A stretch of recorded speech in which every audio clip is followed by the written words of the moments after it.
to ashame the devil. Wano gore kain wekle wiju mak chatan.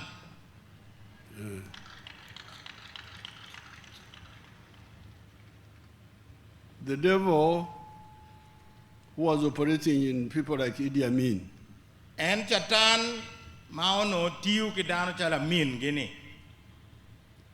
Amin made many mistakes. Amino timbala Paul. First of all, he imposed himself on us as a leader. Me achel oridete tek ni bedla tela wa kunno wano degi. I was in the president's office that time Karenu no anati office pala dir lobo. as a research assistant, Ano no an la konko la kwed. and Amin used to come and we would talk there outside the office. Amino no wera kenyo bino chung wa chi wa winyu lokke bene. When he would be coming from meeting your bote. Ono bino no a karwate ki president Borre. And we were busy with serious programs. We had, of course, had differences with Obote, but this was now, we were trying to manage those differences. Wano no watiga tiu teacher Paul, karipedu no kinemu kene tamo perwate ki obore, ento no watiga tote meneno ni olo winyo betie kinwa. We were busy with East African integration, No wamiro lobome Africa matung kunyao go repe, and busy with the liberation of the whole of Africa. Because remember that time, many of these countries were still under colonial rule. ono bene watiga tote ni loja chonya pamuniutara a oki Africa. Wiumiro poni kar eno no polo Africa furu no gite loj pamuni. Mozambique, Angola, Zimbabwe, South Africa, and all were still under white minority rule. En lo wegu ni weng magi kwano gini ono mune futika telogi. And we were busy with all that. Lok egu ni aye ono wano jin ye komwa. And as youth, we were trying to move people like Obote, like Kenyatta, like Mwalimu Nyerere, like Kaunda, to move on those fronts, liberation and integration. Don wan machalo buli kar enune no watika dio lutela magu teki nyimwa chalo Borre, Kenneth Kaunda, Nyerere gi wek gin bene go ripching wek lobome Africa wen onong loj ken. Then, on a Monday, 25th, when we were going to work, oh, we want to go to work, there is some problem. Doin in the periwa beach me do ma chel eni mwa pier ber we chelle no atika yope me cher kati chiki waini permoni tie pe cheta tich. I was staying in Chireka, the housing justice there. Ano no aberi kireka ono ori mongo ma paati kunu. So we sat in the houses, and then at around 3, they announced that Amin had become president of Uganda. Don wano no wati kenyu eni kireka cha bungwen mo tieno wando winyu lokni Amina edong tila tela manyen me Uganda. So I got in a car and went, we called our group of student leaders. Donye mutaha agoro luwara maono wan lutieno kwan kachel kwetki. And went to Bugorobi. Chiwa chero Bugolobi. In the house of Yona Kanyomozi. Bugolobi wachere ganga Yona Kanyomozi. And we said we are not going to accept Amin. Wamoko tamwala wachel ni kari ningo. Pe wabiye ni Amina ye la tela wa. You, Museveni, you go, and we start the resistance against Amin. Dong an kachoke wani uchwala ni andong mira telwi joma bicha o jemo So lodge pa Amin. The following day, the 26th of January, I went to the bank, got money, and we left with the 4 others on the 27th to enter Tanzania. Oruone chot nendo piriwa bichel achere bank agamu chene moma nok nendo piriwa biro atugi donyo go i Tanzania chot. Not Chente Manok, I had Chente Madit.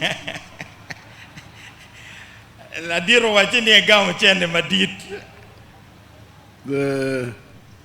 So, Amin never ruled me. He ruled me only for a few hours of 25 and the whole of 26. That was the end. I was never ruled by Idi Amin. Do amiti wun ma gora kanyo niango ni Anger Amin po bedu la tela na. Kao bedu la tela ju tela uya. Ni kare mugo mano nok, chawa mano nok. Ni ndo piriwa bich, kidong ni ndo piriwa bichel. Ni ndo piriwa beru no anda pegete lo chamin. So the first mistake of Amin is to impose himself on us. Who was Idi Amin to impose himself on us? Pero pa Amin ma chel, ene me di ne te tek, ni ene miro telo lobo wa. En mono en no tami ena nga, me telo wa te tek la bon to erwa. And the leaders should not impose themselves on the people. Lutela premier go rida te tek, iwi luak, ni gen gitelo gi la bon to erpa luak. Both the Bible and the political strategy guides that persuading people is better than imposing yourself on them. Bible waki pen chek ben weng ki kita wan ko ben junru ni pe mieri rida ni telo luak ento mieri lok tamgi kunai loko kwet gi mod wako ye tela ni. In the Bible, it says, "Let your light so shine before men that they see your good deeds and praise your Father who is in heaven." Bible waju kamaleng ni kita ini kwa kwere ene mier wek dano nen be kiri pien enuni ena ye wek luak before rod la chwech piri. Influence people, persuade people by doing good things which they see and appreciate. Lok tampa luak ke teach ma be wek dano for teach ma megi. So all these leaders, even now, the ones who try to manipulate, to intimidate, you are really like Amins. Do amiro cheko wun dano ko weng ma wunu ni wun lutela ma dio dana dia o kwalo kui o ronyo dano wun weng kidwu roma ke kiramin. Here, I have got good testimony here. Amir moko chaden tin kamana ti yeni. In many elections, northern Uganda was not voting for us. Paul kuyo weng kumalme Uganda no makwak pegibola kui. I think at one time we were getting 12%. Kawi upo no ka kui dong duong no kai kom kui mia jel no gwa no apari o keken. In 2011, it went up a bit. It was much better that time.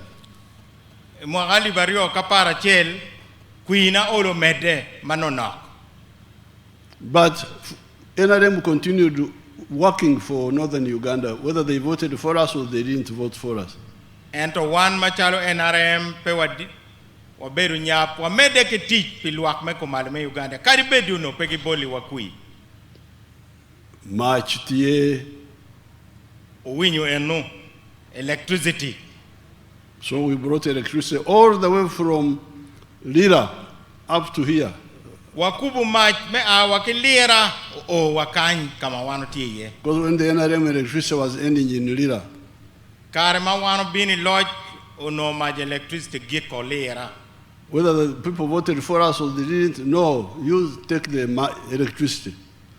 Wano wache kairi kiboli wakui, unyope kiboli wakui, wangua wabetero maj. Schools, Gangkwan, health centers, Otyat, water. P. That's how we were able to eliminate guinea worm here in northern Uganda because it was coming through water from swamps. Mena ye kito weko walwenyo kwere kum tuo cho enu, piano no tuo ni ake kum piman maberi togoni. Yo maber. Good roads. Like this one here. Chaluman en mawuno worry ye me binu kanye. So after some time, La chen, the Wanyankole say,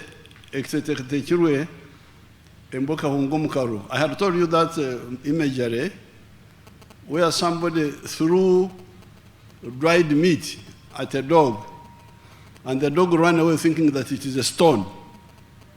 But later on it discovered to no, it's not a stone, it is a meat.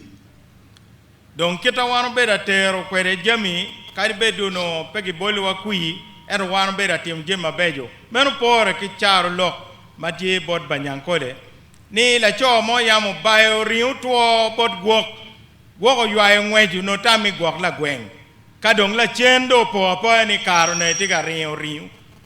So after many years, people in the north said, Yoweri Museveni maber.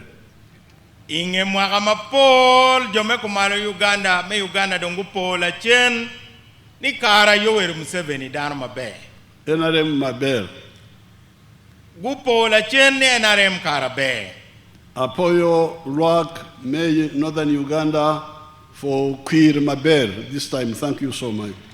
Thank you northern Uganda for the overwhelming support in the last election.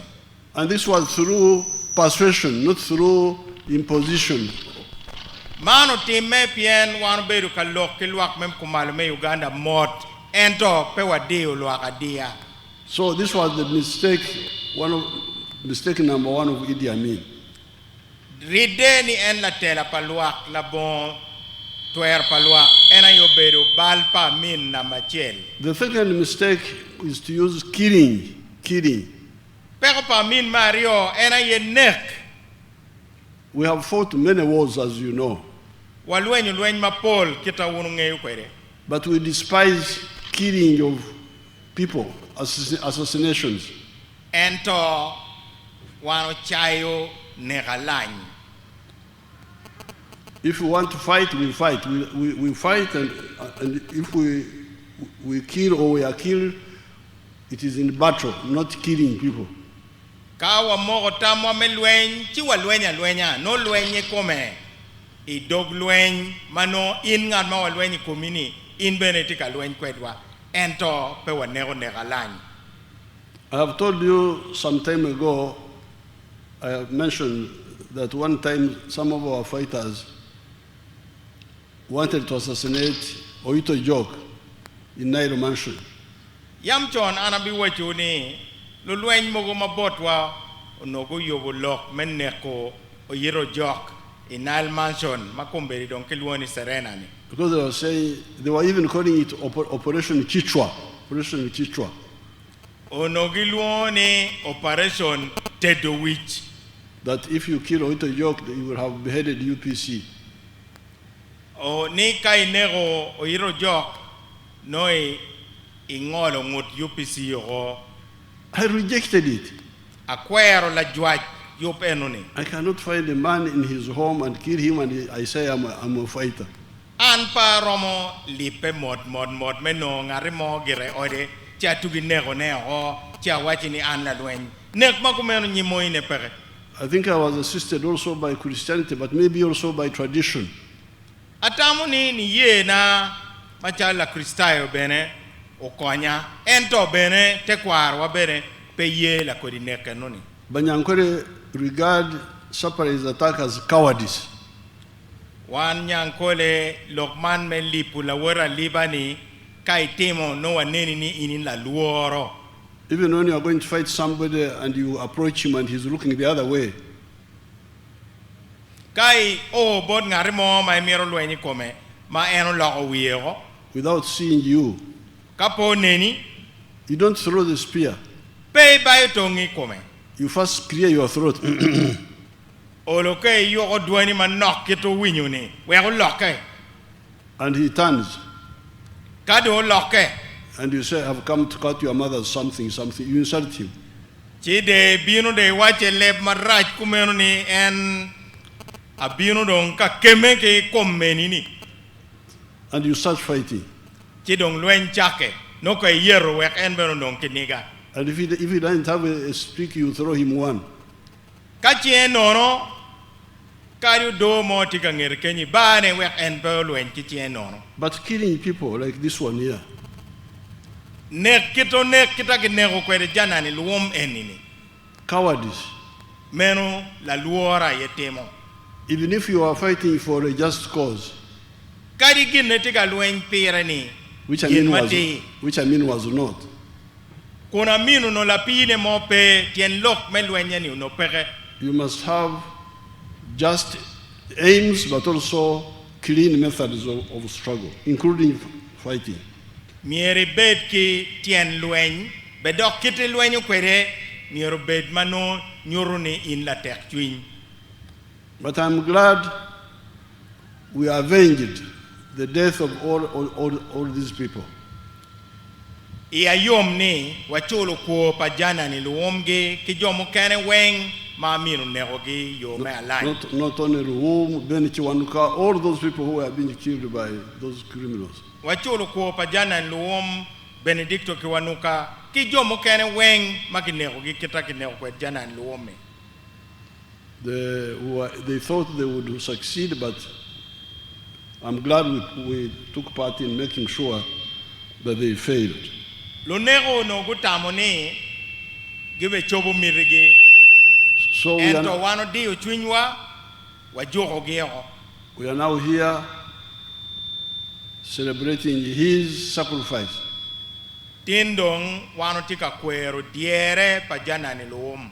And as you heard, the plans are underway to build a nice center here to commemorate his contribution, but also develop this area. Winyu ki itwu yop mabejo matie pe don kaberuman chalo kaberumeni po pe diere pajana ni luom.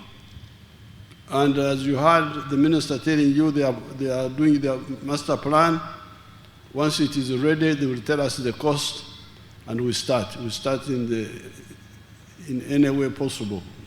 Winyu lok pa minister me ethics jami weng meno kwano kore ke kore. Teke dong wano no chena di me mete wano bichako tichot. But of course, you know we shall do it because we have done Namugongo for the Catholics, we have done Namugongo for the Protestants, we have done Munyonyo. We always can't fail. We shall manage. Yopo kaberuman po beloyo wa pien wunu ni dong watimu Namugongo, pi Katoli watimu Namugongo, pi Protestanti watimu in Munyonyo bene. Man miro bedla nyut majio chwinyu ni wabechako ticheni dok wabechobo. I'm surprised to hear that there are still cattle rustling in East Acholi. Awinyu ki umada ni ojong futika yelo Acholi makunyao. I'm going to take interest, and as you remember when we met in Barregi some years ago, we were able to we shall get solutions. There's no reason why that thing cannot be completely ended. Ana bekeme ki pero enoni tuoni dong wachako nyero abekeme kwere yate wangunonge. I have already thanked the people of northern Uganda for Queer Mabel for voting well. Anda foi wo luak me kumalme Uganda pi bola kui kichwinya chel. So where we are going now, we want to get rid of poverty in the homes. Dongi no dong ene meke chan man madong korma liel. We have already involved many homes in the money economy. Wano mete ni ikingang weng lukingang chak gudu chente. By independence, only 9% of the people were in the money economy. Karma Uganda no loj kene piera bichel werio no kom luak me Uganda mia chela bungwene kene no mako chene chingi. When I checked in 2013, only 32% were in the money economy. Mwagali bario kapa we dek ono pasena para dek ken kom annual me Uganda mia chel no para dek kene gudu chene. That's why I brought in the army. Enuni ayo weko akelu moñ weko konkora. And the army distributed seedlings and so on. Monyo poko kodi kije mukene makonyo lufu. But and they did a good job because the people in the money economy, the percent went to 61%. monyo tiu matek oweko kumbe dong wate percent piera bichel we achel. But I heard there was still 39% outside the money economy. Ento chunya chweni percent pia de kabungwen food pegi guru chene. That's why we brought PDM. PTN loke none wachako program makelwone PDM. I hear now the people outside the money economy are now 30% only. Aniang dongi joma pe guru chene dong percent piera dek keken. 70% are in the money economy. Percent piera bero dong gimako chene chengi. We are going to ensure that all the 30% join the money economy and we get rid of poverty in our country. Tama ki yopa weng tieni luakme Uganda weng percent mia chel gugut chene I chengi bedok wariem chan magichelo. Finally, when I was coming here, my staff reminded me that I had made a pledge of 60 million shillings to the priests here. Lokama gike dong tieni mana tiga donyo kan jomatiu boragu poiwe ani yamana bicheke ni abi million piera bichel That bot jomage tiu ikanicha. I still have that debt. Banya eni futie wiaba. My staff, please give this to the bishop. Un jomao tiu office mamega banya enu ni tin pa be dok mapea cholo. Uke logo yor. And then I will take it there.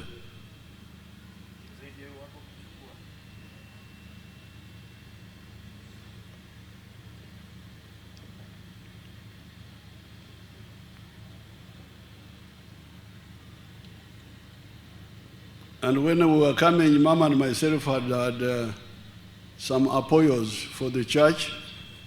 Maatika binu bene an kachel ke mama wayubo fort mamegwa bot kanicha. The one of the basket, please come and take our apoyos. Karibedi nanen icha memmi mot uno ana pere alego ni okela dugo memot wek an kachel ke mama wakeriye mich mamegwa bene. No, adugo tikwe.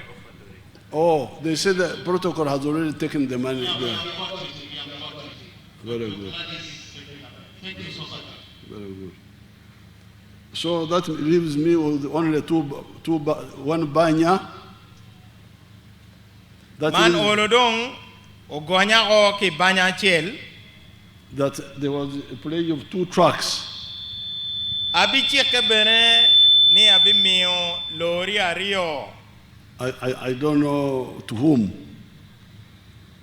They will tell you, so they will be in touch with the bishop, they will bring the 2 trucks in two weeks.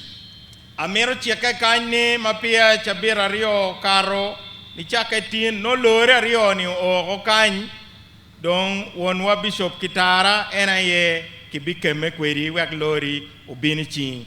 Apoyo matek rubanga coin. Apoyo matek. God bless you.